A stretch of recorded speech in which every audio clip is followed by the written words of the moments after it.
പെണ്ണ് ഒറ്റയ്ക്ക് യാത്ര ചെയ്യുന്നത് അത് സുരക്ഷിതമല്ല. അതുകൊണ്ട് അവളുടെ കൂടെ സപ്പോർട്ടിന് ആളുണ്ടാകണം. അത് ഭർത്താവുണ്ടെങ്കിൽ ഏറ്റവും നല്ലത്. പക്ഷെ നമ്മളിത് സംസാരിക്കുന്നത് സുനിത വില്യംസ് സ്പേസിൽ മാസങ്ങളോളം താമസിച്ച് തിരിച്ചു വന്ന ഒരു കാലഘട്ടത്തിലാണ്. നമ്മൾ ഈ സ്ത്രീ വില്യംസ് സ്വന്തമായിരുന്നു പോയത്? ഇല്ല, കൂടെ വേറൊരു പുരുഷനുണ്ടായിരുന്നു. രണ്ടാളാണോ? അല്ല, ഭർത്താവ് കുടുംബത്തിലുള്ള ആരോ കൂടെ ഉണ്ടായിരുന്നില്ല. ഒഫീഷ്യൽസ് ഉണ്ടാവും. മുസ്ലിം അല്ലല്ലോ. ഈ സുരക്ഷിതമല്ല എന്ന് പറഞ്ഞാൽ പുറത്തു പോകുന്ന എല്ലാ പെണ്ണിനും അപകടം ഉണ്ടാകും എന്നും അല്ലല്ലോ. നമ്മൾ ലൈസൻസ് എടുത്ത് പോകുന്നത് എപ്പോഴെങ്കിലും പോലീസ് കൈകാട്ടെന്ന് വിചാരിച്ചിട്ടല്ല. അപ്പോൾ അത് ഇൻസ്പെക്ഷൻ ഒന്നും ഒരിക്കലും ഉണ്ടാവില്ല. പക്ഷേ you should have the licence with you എന്ന്. അതുപോലെ സുരക്ഷിതത്വത്തിനാവശ്യമായ ഒരു നിലപാടുകൾ നമ്മൾ സ്വീകരിക്കുന്നത്, അതിൻ്റെ മാർഗങ്ങൾ സ്വീകരിക്കുന്നത് ഇവിടെ എന്തെങ്കിലും കൊള്ള നടക്കും എന്ന് വെച്ചിട്ടല്ല. ഇപ്പോൾ ഇവിടെയൊക്കെ CCTV ഒക്കെ ഉണ്ടാവും, പുറത്തൊക്കെ ഉണ്ടാവും. ഇവിടെ 100 വർഷമായി ക്യാമറ വെച്ചിട്ട് ഒന്നും സംഭവിച്ചിട്ടില്ല, സംഭവിക്കില്ല. എവിടെയെങ്കിലും സംഭവിക്കും. അതിനുവേണ്ടിയാണ് ഈ സുരക്ഷിതത്വം, സെക്യൂരിറ്റി സിസ്റ്റം ഉണ്ടാക്കുന്നത്. അത്രേ ഉള്ളൂ.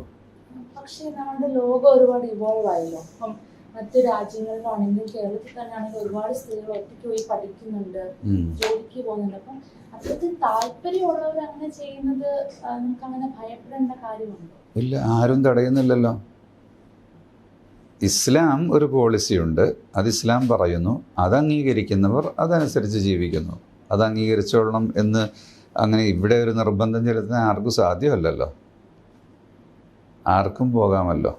സ്ത്രീകൾ അതായത് ലോക്കൽ ബോഡി ഇലക്ഷനിൽ 50% സ്ത്രീകളുടെ പ്രാതിനിധ്യം കൂടിപ്പോയി എന്ന് പണ്ടൊരു സ്റ്റേറ്റ്മെന്റ് ഉണ്ടായിരുന്നു. അപ്പം സ്ത്രീകൾ ഒരുപാട് എഡ്യൂക്കേറ്റഡ് ആയി, അവർ വലിയ എഫിഷ്യൻസി ഉള്ളവരാണ് എന്ന് പല മേഖലകളിലും പ്രൂവ് ചെയ്ത സമയം. അപ്പം അത്തരത്തിലുള്ള ആർഗ്യുമെന്റ് കുറച്ച് അടിസ്ഥാനരഹിതമല്ലേ? അത് നമ്മുടെ നാട്ടിൽ പഴയ കാലത്ത് ഉണ്ടായിപ്പോയ ചില കാര്യങ്ങളാണ്. ഇപ്പം അടുത്ത് വലിയൊരു ഡിബേറ്റ് ഉണ്ടായല്ലോ. എങ്കിൽ ഇപ്പോൾ റീസെൻ്റ്ലി നിങ്ങൾ കണ്ടില്ലേ, BJP എന്ത് പാസ്സാക്കി? പാർലമെൻറ്റ് ഇലക്ഷനിൽ സ്ത്രീകൾക്ക് റിസർവേഷൻ വേണം എന്ന്. പക്ഷേ ഇപ്പോൾ വേണ്ട, അടുത്തതിന് മതിയെന്ന്. അപ്പോൾ കോൺഗ്രസ് പറഞ്ഞു ഇപ്പം തന്നെ വേണം. എന്നാൽ കോൺഗ്രസിനുള്ളിൽ ഇപ്പം തന്നെ നടപ്പിലാക്കിക്കൂടെ? അങ്ങനെ ഒരു ആശയമാണെങ്കിൽ അതിപ്പോൾ തന്നെ നടപ്പിലാക്കാമല്ലോ. അപ്പോൾ അവർക്ക് സാധിക്കാത്തത് കൊണ്ടാണ്. അപ്പോൾ CPM സെക്രട്ടേറിയറ്റ് വന്നപ്പോൾ സ്റ്റേറ്റ് കമ്മിറ്റിയാണ് അല്ലേ, ഒരെണ്ണം പോലും പെണ്ണില്ല എന്ന് പറഞ്ഞു.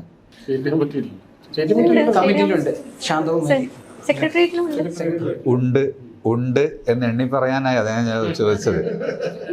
അപ്പോൾ ആ നിലക്കാണ് അത് നമ്മുടെ നാട്ടിൽ പണ്ടേ ഉള്ളൊരവസ്ഥ. സ്ത്രീകളെ ആരും പഠിപ്പിച്ചില്ല, വളർത്തിയില്ല, മുന്നോട്ട് കൊണ്ടുവന്നില്ല. അതുകൊണ്ടുണ്ടായിട്ടുള്ള കാര്യങ്ങളാണത്. അല്ലാതെ എല്ലാ മതങ്ങളിലും എല്ലാ സമൂഹങ്ങളിലും ഉണ്ടാവും ഈ പ്രശ്നം ഉണ്ടാവും. പക്ഷെ അതിനൊരു തിയോളജിക്കൽ റിലീജിയസ് ഇത് കിട്ടുന്ന, അപ്പോൾ സ്ത്രീകളെ ഭരണം ഏൽപ്പിക്കുന്ന ജനത വിജയിക്കില്ല എന്ന ഹദീസ് ചൂണ്ടിക്കാണിച്ചതുണ്ട്. അതിൻ്റെ കാരണം ജനസംഖ്യ കുറയുമെന്നുള്ളതാണ്. ഇപ്പോൾ ലോകത്ത് അനുഭവിക്കുന്ന ഏറ്റവും വലിയ പ്രശ്നമാണല്ലോ, നമ്മുടെ നാടും ഇപ്പോൾ അനുഭവിച്ചുകൊണ്ടിരിക്കുന്ന ഒരു പ്രശ്നമാണ് ജനസംഖ്യ കുറയുന്നു. സ്ത്രീകളെ ഭരണം ഏൽപ്പിക്കുക, പൊതുകാര്യങ്ങൾ ഏൽപ്പിക്കുക, പിന്നെ എങ്ങനെ കുട്ടികളുണ്ടാവുക? പ്രസവം കുറയും, ഗർഭധാരണം കുറയും, പ്രസവം കുറയും, ജനസംഖ്യ കുറയും. കാരണം കുഞ്ഞിനെ നോക്കാൻ സ്കൂളിൽ പോകാൻ രണ്ടും കൂടെ കഴിയുമോ? അപ്പോൾ കുട്ടി വേണ്ടാന്ന് വയ്ക്കും. ഇപ്പോൾ റഷ്യ, നോർത്ത് കൊറിയ, ചൈന കരഞ്ഞുകൊണ്ടിരിക്കുകയാണ്. സ്റ്റാലിൻ പറഞ്ഞു തമിഴ്നാട്ടിലെ സ്ത്രീകളോട് പ്രസവിക്കൂ, കുട്ടികളില്ല, നാട് ജെറിയാറ്റിക് സ്റ്റേറ്റ് ആകാൻ പോവാണ് എന്ന്. ആ ഒരു കാഴ്ചപ്പാട് ഇസ്ലാം നേരത്തെ തന്നെ പറഞ്ഞു എന്നുള്ളതാണ് അതിൻ്റെ വ്യത്യാസം. ഈ ഇപ്പോൾ പർദ്ദ അല്ലെങ്കിൽ പാൻസ് എന്നൊക്കെ പറയുന്നത് നമ്മുടെ നാട്ടിൽ സ്വാഭാവികമായ പരിഷ്കരണത്തിൻ്റെ ഭാഗമായി, ഫാഷനിൽ വരുന്ന ചേഞ്ചിൻ്റെ ഭാഗമായിട്ട് വരുന്നതാണ്. ഇപ്പോൾ നമ്മളാരും ഈ ജീൻസും പാൻസും ഒന്നും മുമ്പ് ധരിക്കാറില്ലല്ലോ. അപ്പോൾ അതിലേക്ക് വന്നു. അത് ഫാഷനിൽ സ്വാഭാവികമായ പരിഷ്കരണത്തിൻ്റെ ഭാഗമായിട്ട് വരുന്നത്. ഇസ്ലാമിലുള്ളത് ഹിജാബാണ്. ഹിജാബ് എന്ന് പറഞ്ഞാൽ മറക്കുക എന്നുള്ളതാണ്. അപ്പോൾ അത് ഓരോ നാട്ടിലും, തമിഴ്നാട്ടിലൊരു തരം ഹിജാബുണ്ട്, കേരളത്തിൽ വേറെയുണ്ട്. കേരളത്തിൽ ഗൾഫ് സ്വാധീനം കൊണ്ട് ഗൾഫിൻ്റെ രീതിയിലുള്ള ഫാഷനുകളാണ് ഇവിടെ വരുന്നത്. നോർത്ത് ഇന്ത്യയിൽ മറ്റൊരു തരത്തിലുള്ള ഹിജാബുണ്ട്. ഹിജാബ് എന്ന് പറഞ്ഞാൽ മറക്കുക എന്നുള്ളതാണ്. അന്തർജനം എന്നാണ് മലയാളത്തിൽ പറയാം. ആ ഒരു സിസ്റ്റം അല്ലാതെ ഫർദ വഹാബി ആശയമല്ല. നിഖാബും ഇസ്ലാമിക ആശയമാണ്.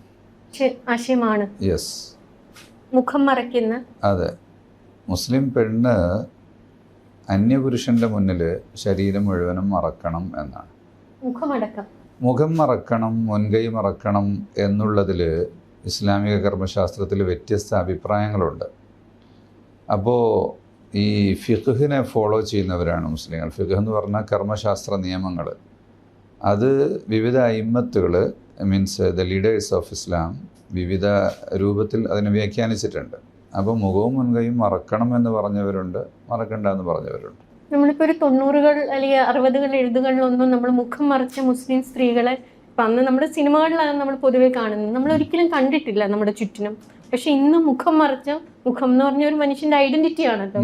ആ സ്വന്തം ഐഡന്റിറ്റിയെ മറച്ച ഒരുപാട് സ്ത്രീകളെ നമ്മിന്ന് ചുറ്റും കാണുന്നുണ്ട്.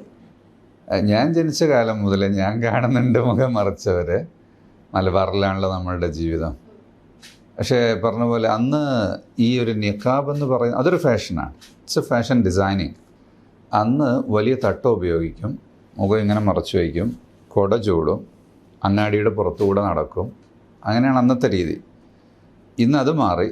കുറച്ചുകൂടെ സൗകര്യത്തിന് ഇങ്ങനെ പിടിക്കേണ്ട കാര്യമില്ല, ഇങ്ങനെ വെച്ചാൽ തന്നെ മറവ് വരും എന്നത് ആ ഒരു ഫാഷൻ വന്നപ്പോൾ കുറച്ചുകൂടെ എളുപ്പമായി എന്നുള്ളത് മാത്രമാണ്.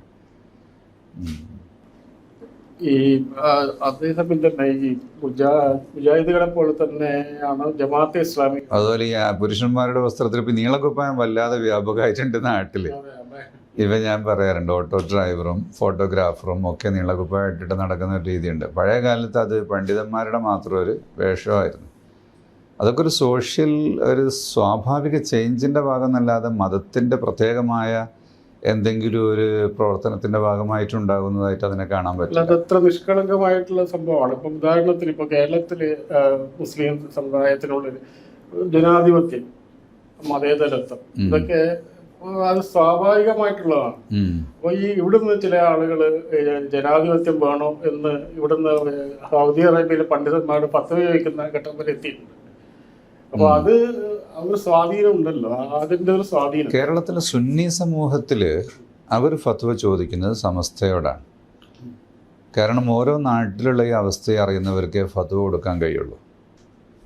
വേറെ ഏതെങ്കിലും നാട്ടിൽ നിന്നുകൊണ്ട് ഈ നാട്ടിലത്തെ ഒരു വിഷയത്തിന് ഫത്വ കൊടുക്കണമെങ്കിൽ, ഫത്വ എന്ന് പറഞ്ഞാൽ യഥാർത്ഥത്തിൽ ഇൻഡിവിജ്വലാണ്. ഒരു വ്യക്തിക്ക് കൊടുക്കുന്ന ഫത്വയും മറ്റൊരാൾ കൊടുക്കുന്ന ഫത്വയും വ്യത്യാസം ഉണ്ടാകും. അപ്പോൾ ആ വ്യക്തിയുടെ അവസ്ഥയും അറിയണം, നാടിൻ്റെ അവസ്ഥ അറിയണം. പിന്നെ പഴയ കാലത്ത് ഷെയ്ഖ് സൈനുദ്ദീൻ മഖ്ദൂം അന്നത്തെ മക്കയിലെ പ്രമുഖ പണ്ഡിതനായ ഇബ്നു ഹജർ ഹൈത്തമിയോട് ഫത്വ ചോദിച്ചിട്ടുണ്ട്. അപ്പോൾ ഇവിടുത്തെ സാഹചര്യങ്ങൾ പൂർണ്ണമായും വിശദീകരിച്ച് എന്നിട്ട് ചോദിക്കും. അപ്പോഴാണ് അതിന് മറുപടി കിട്ടുക. ഇതുമായിട്ട് ചേർത്ത് നിർത്തി പറയാൻ കഴിയില്ല. എന്നാലും കഴിഞ്ഞ ദിവസം അതിൻ്റെ ഒരു വാക്കുകൾ വല്ലാതെ സോഷ്യൽ മീഡിയ അല്ലെങ്കിൽ വാർത്തകളിലൊക്കെ നിറഞ്ഞായിരുന്നു. ഒരു കുട്ടി ശരിക്കും 4 വർഷത്തോളം ഗർഭാശയത്തിൽ നിൽക്കും. അത് ഇന്റൻഷനലി പറഞ്ഞാണോ അതോ അല്ല, അത് എത്രയോ വർഷം മുമ്പ് പറഞ്ഞതാണ്. അത് അന്നൊരു സാഹചര്യം ഉണ്ടായിരുന്നു. അതെനിക്ക് തോന്നുന്നു ഈ സിസേറിയൻ വർദ്ധിച്ചു വരുന്നു എന്നുള്ളൊരു ചർച്ച മൊത്തം നാട്ടിൽ നടക്കുന്നൊരു സമയത്താണ് പറഞ്ഞത്. അന്ന് ഞാനത് പറഞ്ഞത്, അതായത് ഈ സിസേറിയൻ ആളുകൾ പറയും ആശുപത്രിയുടെ കച്ചവടമാണ്, അല്ലെങ്കിൽ ഡോക്ടർമാർ പർപ്പസ്ഫുള്ളി ചെയ്യുന്നതാണ്. ഞാൻ പറഞ്ഞു അത് മാത്രമല്ല, അങ്ങനെ ഉണ്ടാവാം എവിടെയെങ്കിലുമൊക്കെ. അതേസമയത്ത് നിങ്ങളുടെ കൂടെ താല്പര്യമാണത്. നിങ്ങൾക്കൊരു ഡേറ്റ് കിട്ടിയാൽ ആ ഡേറ്റിന് തന്നെ പ്രസവിക്കണം, അല്ലെങ്കിൽ എന്തെങ്കിലും അപകടം സംഭവിക്കും എന്നുള്ളൊരു ബേജാറ് ആളുകൾക്കുണ്ടാകുന്നുണ്ട്. അതിൻ്റെ ആവശ്യമില്ല എന്ന് പറഞ്ഞപ്പോൾ എത്ര ദിവസം നിൽക്കാം. അപ്പോൾ അതിന് ഞാനൊരു പഴയ കോട്ട് പറഞ്ഞതാണ്. ഇത് ഒരു അബൌട്ട് 12 centuries ബാക്ക് നല്ല ഡിസ്കഷൻ നടന്നൊരു സംഭവം, എത്ര കാലം വയറ്റിലൊരു കുട്ടി നിൽക്കും എന്നുള്ളത്. അപ്പോൾ അതിലെനിക്ക് കിട്ടിയൊരു കോട്ട് ഞാൻ പറഞ്ഞു 4 വർഷം വരെ നിൽക്കുമെന്ന്. അല്ലാതെ ഇനി മുതൽ നാളെ മുതൽ എല്ലാ സ്ത്രീകളും പ്രസവിക്കാൻ ദിവസം പൂട്ടി വരുന്നില്ലെങ്കിൽ 4 വർഷം വരെ കാത്തു നിൽക്കണം എന്നുള്ളൊരു കാര്യം അല്ല പറഞ്ഞത്. അതിലൊരു പ്രശ്നം, അത് പറയേണ്ടത് മെഡിക്കൽ സയൻസ് ആണെന്നുള്ളത്. അതെ, ഇപ്പോൾ മെഡിക്കൽ സയൻസ് എന്താ പറയുന്നത്, എത്ര ദിവസം നിൽക്കുന്ന അതാ നോക്കേണ്ടത്. നമ്മളിപ്പോൾ സോഷ്യൽ മീഡിയയുടെ ഒരു കാലത്ത് ആരെങ്കിലും എന്തും പറഞ്ഞാൽ എല്ലാവരും അതിനെക്കുറിച്ച് ഒരു അഭിപ്രായം പറയണം എന്നുള്ളൊരു ധാരണയുണ്ട്. അന്ന് അങ്ങനെയല്ല ഉണ്ടായത്. അന്ന് ഒരു കുട്ടി 2 വർഷം കഴിഞ്ഞ് പ്രസവിച്ചാൽ ഇത് ആരുടെ കുട്ടിയാണെന്നാണ് വയ്ക്കുക.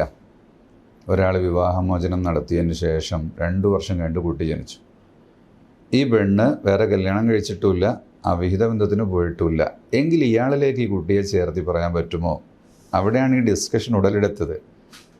അപ്പോൾ ഒരാൾ 2 വർഷം എന്ന് പറഞ്ഞാൽ അതൊരിക്കലും ഉണ്ടാവില്ല എന്ന് പറയുന്നതിന് പകരം അന്നത്തെ ആളുകൾ നാടുനീളെ സഞ്ചരിച്ച് ജനങ്ങളെ അന്വേഷിച്ച് കുടുംബങ്ങളിൽ അന്വേഷിച്ച് പഠിക്കുകയാണ്, ഗവേഷണമാണ്. അപ്പോൾ അന്ന് ഒരാൾ പറഞ്ഞു, ഈ ഗ്രേറ്റസ്റ്റ് ഇസ്ലാമിക് സ്കോളറായിരുന്നു പ്രവാചക പത്നി ആയിഷ റളിയല്ലാഹു അൻഹ. അപ്പോൾ അവർ പറഞ്ഞിട്ടുണ്ട് 2 വർഷം വരെ നിൽക്കുള്ളൂ.